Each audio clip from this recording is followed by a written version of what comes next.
Hello বন্ধুরা, বোন আর আমি মিলে চলে গেছিলাম কাকিমাদের বাড়িতে। ওইখানে দেখি গাছে অনেক কমলা লেবু, আর কমলা লেবু একটা চিনি নিয়ে আসলাম, আর সেটাকে মাখা করব বলে বোন আর আমি কিন্তু রেডি হয়ে গেছি। দেখতে পাচ্ছ, বোন তো কমলা লেবুটা ছাড়িয়ে ফেলছে। এখন এটাকে মাখা করে খাবো দুজনে।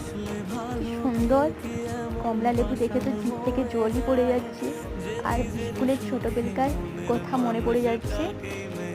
কি সুন্দর ভাবে ছাড়িয়ে নিয়েছে বোন এটাকে। তোমরাও ওইভাবে কে কে কমলা লেবু খাও, কার কার খেতে ভালো লাগে আমাকে কমেন্টে নিশ্চয়ই জানাবে। বোন এটাতে লবণ দিয়ে দিল, এখন